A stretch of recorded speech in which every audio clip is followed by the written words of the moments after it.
ನಮಸ್ತೆ ಎಲ್ಲರಿಗೂ welcome back to my channel ವೈಕಂಠ ಆರೋಗ್ಯ ನಿಖಿತ. ಇದು ಜನರಲ್ ಕಲೆಕ್ಟಿವ್ ಮತ್ತು ಟೈಮ್ಲೆಸ್ ರೀಡಿಂಗ್. ನಿಮ್ಗೆ ಏನು ರಿಸನೇಟ್ ಆಗ್ತೈತಿ ಅದನ್ನಷ್ಟು ತೊಗೊಂಡ್ರಿ. ಎಲ್ಲನೂ ಫೋರ್ಸಿಬಲಿ ನಿಮ್ಮ ಮೇಲೆ ಇಂಪೋಸ್ ಮಾಡ್ಕೋಬೇಡ್ರಿ. ಓಪನ್ ಮೈಂಡಿಂದ ರೀಡಿಂಗ್ಸ್ ನೋಡ್ರಿ. ಓಕೆ, ಯಾವುದೇ ರಿಲೇಷನ್ಶಿಪ್ ಆಗಿರಲಿ, ಏನೇ ಆಗಿರಲಿ, ಪ್ರೊಫೆಷನ್ ಆಗಿರಲಿ, ಏನೋ ಒಂದು ಕೆಲಸ ಮಾಡೋಕೆ ಹೊಂಟಿರ್ತೀರಿ. Set your boundaries. ಒಂದು ನಿಮ್ಮ ಸುತ್ತ ಅಥವಾ ನಿಮ್ಮ ಸುತ್ತಿನ ಸೆನ್ಸ್ ನಿಮ್ಮ ನಿಜವಾಗ್ಲೂ ನಿಮ್ಮ ಸುತ್ತಲೂ ಅಲ್ಲ, ನಿಮ್ಮ ಮನಸ್ಸಿನ ಸುತ್ತಲೂ ನಿಮ್ಮ ಓರಾ ಅಂತಿರ್ತದೆ. ನಮಗೊಂದು ಪ್ರಭಾವಳಿ ಇರ್ತೈತಿ, ಎಲ್ಲರಿಗೂ ಇರ್ತೈತಿ. ಅದ್ರ ಸುತ್ತ ಒಂದು ಬೌಂಡ್ರಿ ಹಾಕ್ಕೊಳ್ರಿ. ನಿಮ್ಮ ಎನರ್ಜೀಸ್ ಅಂದರೆ ನಿಮ್ಮ ಎಮೋಷನ್ಸ್. ಬೇರೆಯವ್ರಿಗೋಸ್ಕರ ನೀವೇನು ಕೊಡ್ತಿದ್ದೀರಲ್ಲ ಅದು ಏನೇ ಆಗಿರಬಹುದು. ಫಿಸಿಕಲಿ ನೀವು ಯಾರಿಗಾರು ಒಂದು ಹೆಲ್ಪ್ ಮಾಡ್ತಿರ್ಬೋದು, ಮೆಂಟಲಿ ಒಬ್ರಿಗೆ ಯಾರಿಗಾರು ಅವ್ರಿಗೊಂದು ಸಮಾಧಾನದೇನೋ ಹೇಳ್ತಿರ್ಬೋದು, ಅವ್ರಿಗೆ ಎಮೋಷ್ನಲಿ ಭಾವನಾತ್ಮಕವಾಗಿ ನೀವು ಅವ್ರಿಗೆ ಒಂದು ಕನೆಕ್ಟ್ ಆಗ್ತಿರ್ಬೋದು. So in all aspects of life set boundaries. ಯಾಕಂತ ಹೇಳ್ತಾನೆ ಅಂದರೆ important. Setting boundaries is very important. ನಮಗೆ ನಾವು ಒಂದು ಪರಿಧಿ ಒಳಗಿರೋದು ಲಕ್ಷ್ಮಣ ರೇಖೆ ಹಾಕೋಬೇಕು. ಯಾಕೆ ಹೇಳ್ತದನಂದ್ರೆ ನಮ್ಗೆ ಏನು ಹೇಳ್ಕೊಟ್ಟಾರಂದ್ರೆ ಈಗಿನ ಜನ್ರೇಷನ್ ಗೊತ್ತಿಲ್ಲ, ಅಂದರೆ ಏನೇ ನಮ್ಮ ಮನಸ್ಸಿಗೆ ಎಷ್ಟೇ ನೋವಾಗಲಿ, ನಮ್ಮ ಮನಸ್ಸಿಗೆ ಎಷ್ಟೇ ಸಿಟ್ಟು ಬರಲಿ, ನಮ್ಮ ಮನಸ್ಸಿಗೆ ಏನೇ ದುಃಖ ಆಗಲಿ, ಏನೇ ಆಗಲಿ, ನೀವು ಅವರಿಗೆಲ್ಲ ಇನ್ನೊಬ್ರಿಗೆ ಹೆಲ್ಪ್ ಮಾಡಬೇಕು. ಇನ್ನೊಬ್ಬರಿಗೋಸ್ಕರ ಪರರಿಗೋಸ್ಕರ ಸಹಾಯ ಮಾಡಬೇಕು. ಅದು ದೊಡ್ಡದು, ದೇವ್ರ ಸಹಾಯ ಮಾಡ್ದಂಗೆ ಅದು. ಇದು ನಮಗೆ ಹೇಳ್ಕೊಟ್ಟಿರೋದು ನಮ್ಮ ದೊಡ್ಡವರು, ಹಿರಿಯರೆಲ್ಲರೂ. ಕರೆಕ್ಟ್ ಒಪ್ಕೊತಿರಲ್ಲ ಎಲ್ಲರ? ಒಂದು ಮಗಳನ್ನ ಮದುವೆ ಮಾಡಿ ಕಳಿಸ್ತಾರೆ. ಬೇಕಾದಾಗಲಿ ಏನೇ ಅನ್ನಲಿ ಬಾಯಿ ಮುಚ್ಕೊಂಡು ಅನ್ಭವಿಸು, ಏನೂ ಅನ್ಬೇಡ, ಏನೂ ಮಾತಾಡಬೇಡ, ನಿನ್ನ ಮನಸ್ಸಿಗೆ ಎಲ್ಲ ಇನ್ನೊಬ್ರಿಗೋಸ್ಕರ ಮಾಡು. Same goes for the men.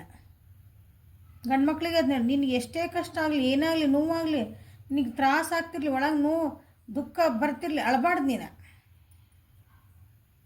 ಹೇಳ್ಕೊಬಾರ್ದು. Responsibility. ನಿನ್ನ ಮನೆ ಮಂತ ನಡೆಸೋದು, ನಿನ್ನ ಎಲ್ಲರೂ ನೋಡ್ಕೊಳೋದು ನಿನ್ನ ರೆಸ್ಪಾನ್ಸಿಬಿಲಿಟಿ. ಏನಂದು ನಿನ್ನ ಕಷ್ಟಗಳನ್ನ ಯಾರ ಮುಂದೆ ಹೇಳ್ಕೊಬಾರ್ದು. ಇದು ನಮಗೆ ಹೇಳ್ಕೊಟ್ಟಿರೋದು ಅದು.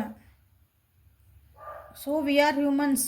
ನಾವು ಮನುಷ್ಯರು, ಎಲ್ಲರಿಗೂ ಒಂದೆಲ್ಲ ಫೀಲಿಂಗ್ಸ್ ಇರ್ತಾವಲ್ಲ. So set your boundaries. ನೀವು ಯಾರಿಗೆ ಏನು ಎನರ್ಜಿ ಹಾಕ್ತಿರ್ತೀರಿ, ಎಷ್ಟು ಏನು ಎಮೋಷ್ನಲಿ ಕನೆಕ್ಟ್ ಆದರೆ, ಎಷ್ಟು ಕನೆಕ್ಟ್ ಆದರೆ ಅವ್ರು ವ್ಯಾಲ್ಯೂ ಮಾಡ್ತದಾರ ಇಲ್ಲ, ಆ ಕಡೆಯಿಂದ ನಿಮ್ಗೆ ವ್ಯಾಲ್ಯೂಯೇಷನ್ ಏನೂ ಸಿಕ್ಕಿಲ್ಲ, ಅವ್ರು ನಿಮ್ಗೇನೂ ಅದಕ್ಕೊಂದು ಬೆಲೆನೇ ಕೊಡಲಿಲ್ಲ ಅಂದ್ಕೊಳ್ರಿ.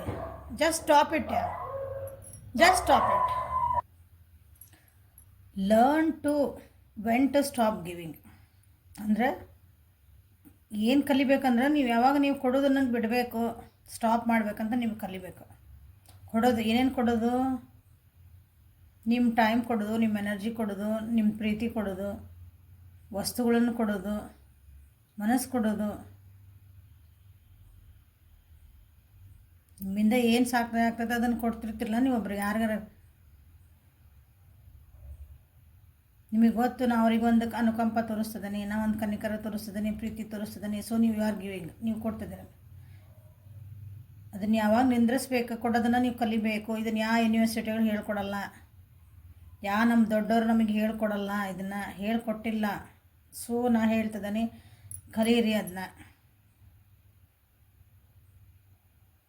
ನಿಮ್ಮ ಹೆಂಗೆ ಕಲಿಬೇಕು? ಫಸ್ಟ್ ನಿಮಗೆ ಅದು ಚಲೋ ಅನಿಸಿಲ್ಲ ಅಂದ್ರೆ ಫಸ್ಟ್ ಅವ್ರಿಗೆ ಹೇಳ್ರಿ, ನನಗಿದು ಚೆನ್ನಾಗಿ ಅನ್ಸಕತ್ತಿಲ್ಲ, ಪ್ಲೀಸ್ ಇದನ್ನು ಚೇಂಜ್ ಮಾಡ್ಕೊ, ಈ ರೀತಿ ನನಗೆ ಸರಿ ಅನ್ಸಕತ್ತಿಲ್ಲ, ಪ್ಲೀಸ್ ವ್ಯಾಲ್ಯೂ ಒಂದು ಮರ್ಯಾದೆ ಇರಲಿ. ಅದು ಅರ್ಥ ಮಾಡ್ಕೊಳ್ಳಿ. Just stop it. ಇಷ್ಟ ಮುಗಿತು. ನಿಮ್ಮ ಮನಸ್ಸಿಗೆ ಯಾವಾಗ ಕಿರಿಕಿರಿ ಅನ್ನಿಸ್ತಲ್ಲ ಕೆಲವೊಂದು ವಿಷಯಗಳು, ಕೆಲವೊಂದು ಟಾಪಿಕ್ಸ್ ಏನಾರ ಜೀವನದಾಗಿರಲಿ, ಅವು ವ್ಯಕ್ತಿ ಆಗಿರಲಿ, ವಸ್ತು ಆಗಿರಲಿ, ನಿಮ್ಗೆ ಮನಸ್ಸಿಗೆ ನೆಮ್ಮದಿ ಹಾಳು ಮಾಡಿದಂದ್ರೆ it is not for good ಅಂತ ಅಷ್ಟೆ. ಸೊ ಇಷ್ಟು ಹೇಳ್ಕೊತ ಕಲಿತೀರಿ, ಯಾಕಂದರೆ ಇದು ಭಾಳ ಡೀಪರ್ ಸಬ್ಜೆಕ್ಟ್ ಐತಿ. ಇಲ್ಲೇ 4 ನಿಮಿಷ ಹೋತು ನಂದು. ರೀಡಿಂಗ್ ಸ್ಟಾರ್ಟ್ ಮಾಡೋಣ. ಓಕೆ, ಸೊ ನೋ ಕಾಂಟ್ಯಾಕ್ಟ್ ಒಳಗೆ ಯಾರದಿರಿ, ನೋ ಕಾಂಟ್ಯಾಕ್ಟ್ ಸಿಚುವೇಶನ್ ಒಳಗೆ ಯಾರದಿರಿ. ಸೊ ನಾ ಹೇಳಿದ ಟಾಪಿಕ್ ಇದಕ್ಕೆ ಕರೆಕ್ಟ್ ಆತ ಅನ್ಕೊತಾನೆ. ನೋ ಕಾಂಟ್ಯಾಕ್ಟ್ ಒಳಗಿದ್ದೀರಿ. ಸೊ ವೇಟ್ ಮಾಡ್ತೀರಿ. ಹಾಗಾಗಿ ಎಷ್ಟೆಷ್ಟು ವರ್ಷ ಮಾಡಕತ್ತೀರಿ, ನೀವು ಒಬ್ಬೊಬ್ರು ಮೆಸೇಜ್ ಹಾಕ್ತೀರಿ, ಕಾಮೆಂಟ್ ಮಾಡ್ತಿರಲ್ಲ.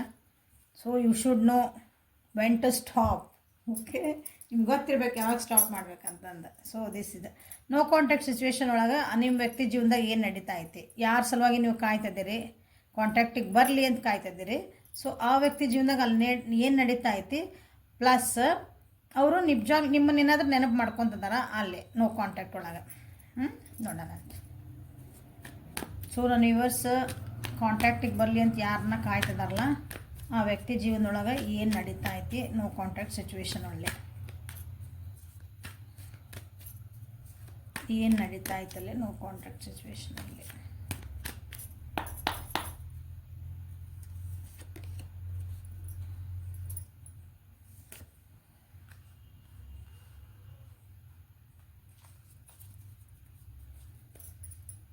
Clarify 9 hours. Clarify 6. The lovers card. Okay. So ನಿಮ್ಮ ನೆನಪು ಮಾಡ್ಕೊತಾರಲ್ಲಿ ಅಂತ ಕಾರ್ಡ್ ತೆಗಿತಾನೆ. ಓಕೆ, ಇದಲ್ಲಿ ಏನು ಅವ್ರ ಜೀವನ ನಡೀತೈತೆ ಅಂತ ಬಂದಿರೋದು. ಸೊ ನಿಮ್ಮನ್ನು ನೆನಪು ಮಾಡ್ಕೊತಿದಾರ ಅಲ್ಲೇ. ನನ್ನ ವ್ಯೂವರ್ಸನ್ನು ನೋ ಕಾಂಟ್ಯಾಕ್ಟ್ ಸಿಚುವೇಶನ್ ಒಳಗೆ ಅವ್ರ ವ್ಯಕ್ತಿ ಅಲ್ಲಿ ಅವ್ರನ್ನ ನೆನಪು ಮಾಡ್ಕೊತಾರ.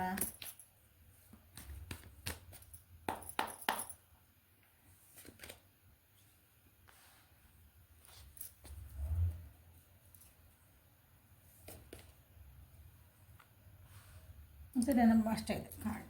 ಓಕೆ. ಸೊ ಓವರಾಲ್ ಆಗಿ ಅವ್ರ ಜೀವನದಾಗ ಏನು ನಡೀತಾ ಇದೆ ಅಂದ್ರೆ ಫೈನಾನ್ಷಿಯಲ್ ಕ್ರೈಸಿಸ್ ನಡೀತಾ ಐತೆ. ಫೈನಾನ್ಷಿಯಲಿ ಅವರು ಭಾಳ ಪ್ರಾಬ್ಲಮ್ ಒಳಗೆ ಸಿಕ್ಕಾಕೊಂಡಾರ, ಅಥವಾ ಅವ್ರ ಫ್ಯಾಮಿಲಿ ಅದು ನಿಮ್ಮನ್ನು ಯಾವ ವಿಷಯಕ್ಕಾಗಿ ಬಿಟ್ಟು ಹೋದ್ರಲ್ಲ ಅಲ್ಲಿಂದ ಭಾಳ ಸಫರ್ ಆಗ್ತದಾರೆ. ಜಾಬ್ ಕಳ್ಕೊಂಡಿರ್ಬೋದು, ನಿಮ್ಮನ್ನು ಬಿಟ್ಟು ಬೇರೆ ರಿಲೇಷನ್ಶಿಪ್ಪಿಗೆ ಹೋಗೇನಿ ಅಂತಂದ್ರೆ ಆ ರಿಲೇಷನ್ಶಿಪ್ಪಿಂದ ಅವರಿಗೆ ಏನು ನೆಮ್ಮದಿ ಸಿಕ್ಕಿಲ್ಲ, ಒಬ್ಬರೇ ಫೀಲ್ ಮಾಡ್ತಿದಾರೆ. ಭಾಳ ಸ್ಟ್ರಗಲ್ಸ್ ಅದಾವಲ್ಲೇ. ಸಾಲಾಗಿನಾನು ಮಾಡ್ಕೊಂಡಿರ್ಬೋದು ನಿಮ್ಮ ವ್ಯಕ್ತಿಯಲ್ಲಿ. ಓಕೆ, ಅವರಿಗೆ ಅದನ್ನು ಹ್ಯಾಂಡಲ್ ಮಾಡೋಕ್ಕೂ ಭಾಳ ಕಷ್ಟ ಆಗ್ತಾ ಐತಿ.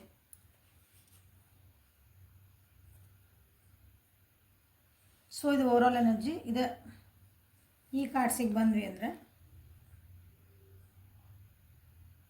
ಅವ್ರ ಜೀವನದೊಳಗೆ ಆ ಫೈನಾನ್ಷಿಯಲ್ ಸ್ಟ್ರಗಲ್ ಒಳಗೆ ಹೆಲ್ಪ್ ಮಾಡೋಕ್ಕೆ ಯಾವುದೋ ಒಬ್ಬರು ಬಂದಿದ್ದಾರೆ, ಹೆಣ್ಮಕ್ಳು ಬಂದಾರ ಅವ್ರ ಜೀವನದಾಗ ಅವ್ರಿಗೆ ಸಪೋರ್ಟ್ ಮಾಡೋಕ್ಕೆ.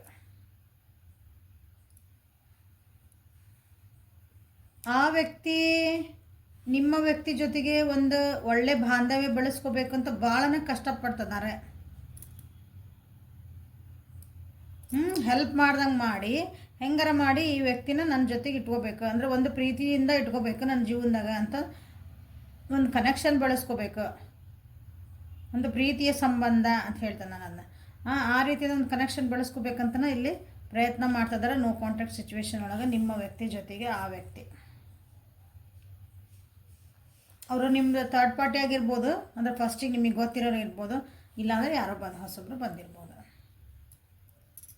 ಎಸ್, ಆ ವ್ಯಕ್ತಿ ಭಾಳ ಚೆನ್ನಾಗಿದಾರ, ಭಾಳ ವೆಲ್ದಿ ಅದಾರ, ಸಪೋರ್ಟಿವ್ ಅದಾರ. ಸೊ ನಿಮ್ಮ ವ್ಯಕ್ತಿ ಅವ್ರ ಕಡೆ ಹೋಗಿ ಹೆಲ್ಪ್ ಕೇಳ್ತಿರ್ಬೇಕು, ಹೆಲ್ಪ್ ಮಾಡೋಕ್ಕೆ ರೆಡಿ ಅದಾರ ಅವ್ರು. ಬಟ್ ಅವ್ರ ಕಂಡೀಷನ್ಸ್ ಅದಾವು. You should be with me, ನೀವು ನನ್ನ ಜೊತೆಗೆ ಇರಬೇಕು, ನನ್ನ ಜೊತೆಗೆ ಒಂದು ಬಾಂಧವ್ಯ ಬೆಳೆಸ್ಕೋಬೇಕು. ಇದು ನಿಮ್ಮ ವ್ಯಕ್ತಿಗೆ ಭಾಳ ಕಷ್ಟ ಅನ್ನಿಸ್ತೈತಿ ಇದನ್ನು ಹ್ಯಾಂಡಲ್ ಮಾಡೋದು. ನಿಮ್ಮ ವ್ಯಕ್ತಿ ಟ್ರೈ ಮಾಡ್ತಿದಾರೆ ನೋ ಕಾಂಟ್ಯಾಕ್ಟ್ ಸಿಚುವೇಶನ್ ಒಳಗೆ ಯಾರದಿರಿ. ನಿಮ್ಮ ವ್ಯಕ್ತಿ ತಮ್ಮದೇ ಆದಂಥ ಕೆಲವೊಂದು ಏನಂತೀರಿ, ತಮ್ಮದು ಅಸ್ತಿತ್ವನ ಉಳಿಸ್ಕೊಳಕ್ಕೆ ಅಂದ್ಕೊಳ್ರಿ, ಅಥವಾ ತಮ್ಮದೊಂದು ತಮ್ಮತನನ ಉಳಿಸ್ಕೊಳಕ್ಕಾಗಿ, ತಮ್ಮ ಎಥಿಕ್ಸ್ ಉಳಿಸ್ಕೊಳಕ್ಕಾಗಿ ಭಾಳನೇ ಕಷ್ಟನೂ ಪಡ್ತಿದ್ದಾರೆ.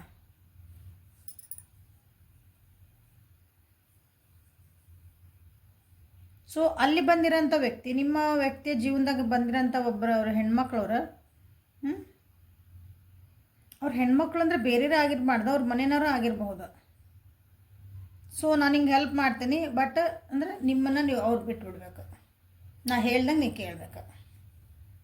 ಈ ರೀತಿಯಂತ ಸ್ವಲ್ಪ ಟರ್ಮ್ಸ್ ಆ್ಯಂಡ್ ಕಂಡೀಷನ್ಸ್ ಇರ್ತಾವಲ್ಲ, ಅದನ್ನು ನಿಮ್ಮ ವ್ಯಕ್ತಿಗೆ ಅದನ್ನು ಜೀರ್ಣ ಮಾಡ್ಕೊಳಕ್ಕೆ ಆಗತ್ತಿಲ್ಲ, ಅದನ್ನು ಒಪ್ಕೊಳಕ್ಕೆ ತಯಾರಿಲ್ಲ ಅವರು. ಹೆಲ್ಪ್ ಬೇಕು ಖರೆ, ನೋ ಕಂಡೀಷನ್ಸ್. ಇನ್ನು ನೀವು ಹೆಲ್ಪ್ ಮಾಡ್ತೀರಿ, ಅದಕ್ಕೆ ರಿಟರ್ನಾಗಿ ನಾನು ಒಂದು ಏನಾದ್ರು ಮಾಡ್ತೀನಿ. ಬಟ್ ಹಿಂಗೆ ನನ್ನ ಜೀವನದೊಳಗೆ ಕಟ್ ಹಾಕ್ತೀರಂದ್ರೆ ಇಲ್ಲ.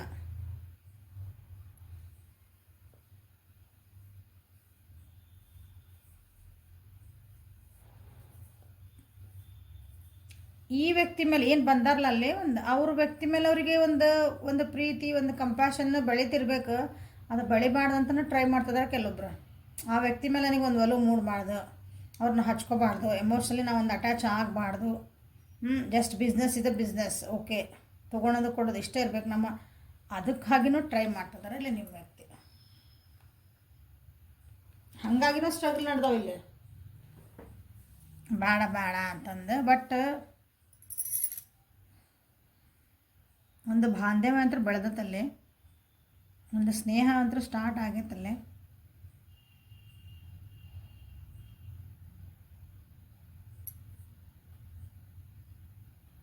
ನಿಮ್ಮ ವ್ಯಕ್ತಿ ನಿಮ್ಗೆ ಮೋಸ ಮಾಡಿ ಹೋಗಿರ್ಬೋದು, ನಿಮ್ಮ ಜೊತೆ ಜಗಳ ಮಾಡಿಕೊಂಡು ಬಿಟ್ಟು ಹೋಗಿರ್ಬೋದು ನೋ ಕಾಂಟ್ಯಾಕ್ಟಿಗೆ, ಅಥವಾ ನಿಮ್ಮ ಮೇಲೆ ಸುಳ್ಳು ಆರೋಪಗಳನ್ನು ಹೊರಿಸಿ ಹೋಗಿರ್ಬೋದು. ಬಟ್ ಸೊ ಈಗ ನೋ ಅಲ್ಲಿ ಕಾಂಟ್ಯಾಕ್ಟ್ ಒಳಗೆ ಅಲ್ಲಿದ್ದಾಗ ಅವ್ರಿಗೆ ಅನ್ನಿಸ್ತಾ ಇತ್ತು ಈಗ ಹೋಗಿ ನಾವು ಒಂದು ಅಪಾಲಜಿ ಕೇಳಲ್ಲ, ಸಾರಿ ಕೇಳಲ್ಲ, ಮತ್ತು ಸರಿ ಮಾಡ್ಕೊಂಬಿಡಲ್ಲ ಅಂತ. ಸೊ ನೀವು ನೆನಪು ಆಗ್ತದಿರಿ ಅವ್ರಿಗೆ, ಇಲ್ಲಿ ನೆನಪು ಆಗ್ತೀರಾ ಅಂತ ಕೇಳಿದರೆ ನೆನಪು ಆಗ್ತೀರಿ. ಈ ಟೆನ್ಷನ್ನಿಂದೆಲ್ಲ ನಾವು ಹೊರಗೆ ಬರಬೇಕಂದ್ರೆ ನಿಮ್ಮ ಹತ್ರ ಬಂದು ಮಾತಾಡಬೇಕು, ಒಂದು ಏನಾದರೂ ಆ್ಯಕ್ಷನ್ ತೊಗೋಬೇಕು ನಿಮ್ಮ ಕಡೆಗೆ.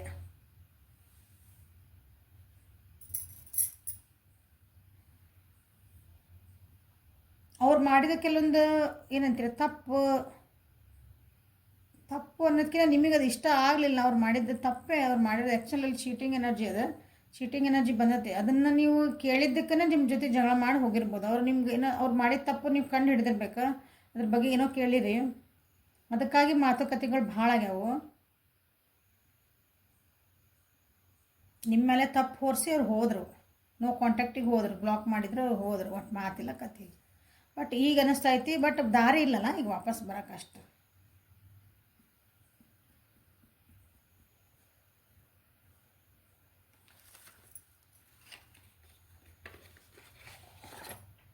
ಯಾವ ಮಕ್ಕ ಇಟ್ಕೊಂಡ್ಬರ್ಬೇಕು ಈಗ ಅಪಾಲಜಿ ಕೇಳಬೇಕಂದ್ರೆ ಯಾವ ಮಕ್ಕ ಇಟ್ಕೊಂಡ್ಬರ್ಬೇಕು. ಬಟ್ ದೇ ಆರ್ ಇದರಿಂದ ಹೊರಗೆ ಬರ್ಬೇಕಂತ ಟ್ರೈ ಮಾಡ್ತಾರೆ. ಸೊ ಕಾಂಟ್ಯಾಕ್ಟಿಗೆ ಬರ್ಬೋದು ನೋಡಿರಿ. ಕ್ಷಮಿಸೋದು ಬಿಡೋದು ಏನು ಮಾಡೋದು ನಿಮಗೆ ಬಿಟ್ಟಿದ್ದೆ. So 9 number is important here. 9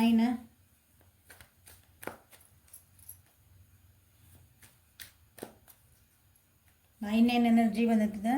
so something is going to end and something is new start ಆಗ್ತದೆ ನಿಮ್ಮ ಜೀವನದಾಗ. ನೀವು ನೋ ಕಾಂಟ್ಯಾಕ್ಟ್ ಒಳಗಿಂದ ಫುಲ್ ಇದನ್ನು ನೀವು ಬಿಟ್ಟೆ ಅಂದರೆ ಇದನ್ನು no contact no contact full stop.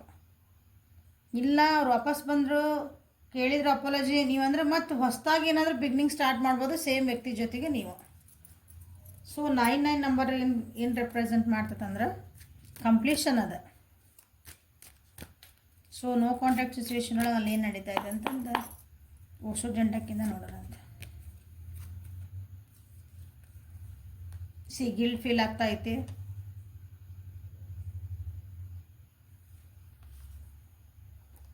First ಎಷ್ಟು ಐಷಾರಾಮ್ಯ ಜೀವನ ಇತ್ತು, ಎಲ್ಲ ಇತ್ತು, ಆರಾಮಿತ್ತು. ಈಗ ರೀಬರ್ತ್ ಹೇಳಿದ್ನಲ್ಲ, ಎಲ್ಲ ಹಳೆದೆಲ್ಲ ಮರೆತು ನಿಮ್ಮ ಹತ್ರ ಬಂದ್ರೆ ನೀವೇ ಇಬ್ಬರು ಹೊಸದಾಗಿ ಇನ್ನೊಂದು ಜೀವನ ಸ್ಟಾರ್ಟ್ ಮಾಡ್ಬೋದು. ಇನ್ನೊಂದು ರಿಲೇಷನ್ ಅಂದರೆ ಹೊಸದಾಗಿ ನಿಮ್ಮದು ಮತ್ತು ನಿಮ್ಮ ರಿಲೇಷನ್ಶಿಪ್ ಸ್ಟಾರ್ಟ್ ಮಾಡ್ಬೋದು. ಇಲ್ಲ ಅಂದರೆ ಇವ್ರನ್ನ ಬಿಟ್ಕೊಟ್ಟು ನಿಮ್ಮ ಪಾಡಿ ನೀವು ಇರ್ಬೋದು ಅಂತ ಒಂದು ಪರಿಸ್ಥಿತಿ ಇಲ್ಲೇ ಕಾಣ್ತಾ ಐತಿ ನೋ ಕಾಂಟ್ಯಾಕ್ಟ್ ಸಿಚುವೇಶನ್ ಒಳಗೆ. ಎಸ್, ಲೆಟ್ ಗೋ ಮಾಡ್ಬೇಕು ನೀವು. ಅಂದರೆ ಇರಲಿ ಬಿಡ, ಆತ ನಾನು ನಿಮ್ಗೆ ಕ್ಷಮಿಸ್ತೀನಿ, ಆತಲ್ಲ ಇನ್ನೊಂದು ಚಾನ್ಸ್ ಕೊಡ್ತೀನಿ ಅಂತ ನೀವು ಅನ್ಬೇಕು. ಅಂದರೆ ಇದೇನಾದರೂ ಮತ್ತು ಆ ವ್ಯಕ್ತಿ ನಿಮ್ಮ ಹತ್ರ ಬರ್ಬೋದು. ಅಂದರೆ ನೀವು ಅವ್ರಿಗೆ ಚಾನ್ಸ್ ಕೊಟ್ಟರೆ ನೀವು ಅವ್ರ ಜೀವನದಾಗ ಇಟ್ಕೊಳಕ್ಕೆ ನಿಮ್ಗೆ ಅಡ್ಡಿ ಇಲ್ಲ, ನಿಮ್ಮ ಇಷ್ಟ. ಅದರ್ವೈಸ್ ಇದು ಎಂಡ್ ಆಗ್ತದೆ. ಸೊ ಅಲ್ಲಿ ನೀವು ನೆನಪು ಆಗ್ತಿದ್ದೀರಾ ಅಂದರೆ ನೋಡೋಣ.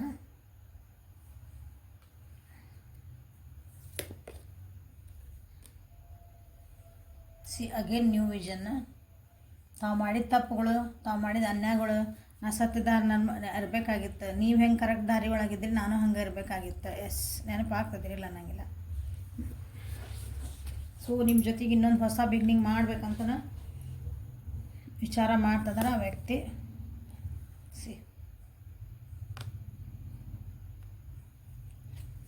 ನೀವು ಒಂಥರ ಕಂಪ್ಲೀಟಾಗಿ ಅರ್ಥ ಮಾಡಿಕೊಂಡು ಈ ರಿಲೇಷನ್ಶಿಪ್ನ ಎಲ್ಲ ಅಂದರೆ ಹಿಂಗೇನಂತೀರಿ ಪೂರ ಚೆನ್ನಾಗಿ ಜಾಲಾಡಿಸಿ ತೊಳೆದು ಹಾಂ ಹೊಸ ವ್ಯಕ್ತಿಯಾಗಿ ಎದ್ದು ಬರ್ತಾರಲ್ಲ ಹಾಗಾಗಿ ಬಂದು ನಿಮ್ಮ ಹತ್ರ ಏನಾದರೂ ಕೇಳ್ಬೋದಾ, ನಾನು ಸಾರಿ ಅಂದ್ರೆ ಆ ರೀತಿ ಒಂದು ರಿಲೇಷನ್ಶಿಪ್ನ ಮಾಡ್ಬೋದಾ ಅಂತ ಅವ್ರಿಗೆ ಅನಿಸ್ತೈತಿ. ಬಟ್ ಅದಕ್ಕೆ ನಿಮ್ಮ ಪರ್ಮಿಷನ್ ಬೇಕು.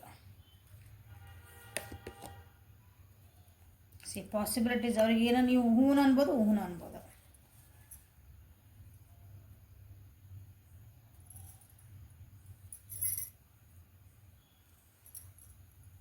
ಸೊ ಇದು ಇವತ್ತಿನ ರೀಡಿಂಗ್ ಹೆಲ್ಪ್ಫುಲ್ ಆಯ್ತು ಅನ್ಕೊತೀನಿ. ಸೊ ಚಾನ್ಸ್ ಕೊಡೋದು ಬಿಡೋದು, ಕ್ಷಮಿಸೋದು ಬಿಡೋದು ನಿಮಗೆ ಬಿಟ್ಟಿದ್ದ. ಟೇಕ್ ಯುವರ್ ಓನ್ ಡಿಸಿಷನ್ಸ್ ಹೇಳಿದೆ. ಸೆಟ್ ಯುವರ್ ಬೌಂಡ್ರೀಸ್ ಅಂತ ಹೇಳ್ತಾ ಇವತ್ತಿನ ರೀಡಿಂಗ್ ಮುಗಿಸೋಣಂತ. ಲೈಕ್ ಮಾಡಿರಿ, ಶೇರ್ ಮಾಡಿರಿ, ಸಬ್ಸ್ಕ್ರೈಬ್ ಮಾಡಿರಿ. ಪರ್ಸ್ನಲ್ ರೀಡಿಂಗಿಗೆ ವಾಟ್ಸಪ್ಪಿಗೆ ಮೆಸೇಜ್ ಮಾಡಿರಿ. Thank you. Have a great day.